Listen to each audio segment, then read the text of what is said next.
There was once a species of angel inhabiting this planet, acting as a universal solvent to all the jarring, irreconcilable elements of human life.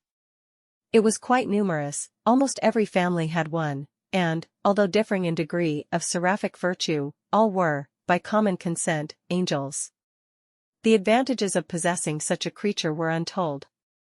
In the first place, the chances of the mere human being in the way of getting to heaven were greatly increased by these semi-heavenly belongings. They gave one a sort of lien on the next world, a practical claim most comforting to the owner. For the angels of course possessed virtues above mere humanity, and because the angels were so well behaved, therefore the owners were given credit. Beside this direct advantage of complimentary tickets up above were innumerable indirect advantages below. The possession of one of these angels smoothed every feature of life, and gave peace and joy to an otherwise hard lot. It was the business of the angel to assuage, to soothe, to comfort, to delight. No matter how unruly were the passions of the owner, sometimes even to the extent of legally beating his angel with a stick no thicker than his thumb, the angel was to have no passion whatever, unless self-sacrifice may be called a passion, and indeed it often amounted to one with her. The human creature went out to his daily toil and comforted himself as he saw fit.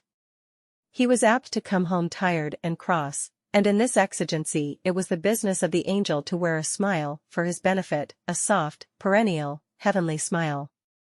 By an unfortunate limitation of humanity, the angel was required, in addition to such celestial duties as smiling and soothing, to do kitchen service, cleaning, sewing, nursing, and other mundane tasks. But these things must be accomplished without the slightest diminution of the angelic virtues. The angelic virtues, by the way, were of a curiously paradoxical nature. They were inherent.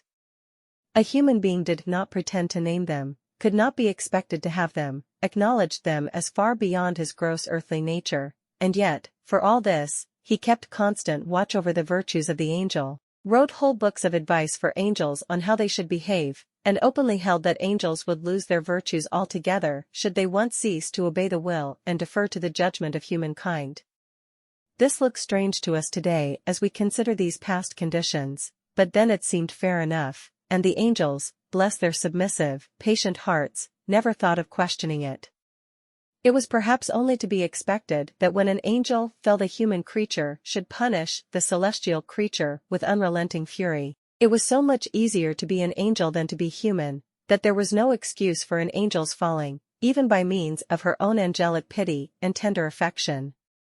It seems perhaps hard that the very human creature the angel fell on, or fell with, or fell to, however you choose to put it, was as harsh as anyone in condemnation of the fall. He never assisted the angel to rise, but got out from under and resumed his way, leaving her in the mud. She was a great convenience to walk on, and, as was stoutly maintained by the human creature, helped keep the other angels clean. This is exceedingly mysterious, and had better not be inquired into too closely. The amount of physical labor of a severe and degrading sort required of one of these bright spirits was amazing. Certain kinds of work, always and essentially dirty, were relegated wholly to her.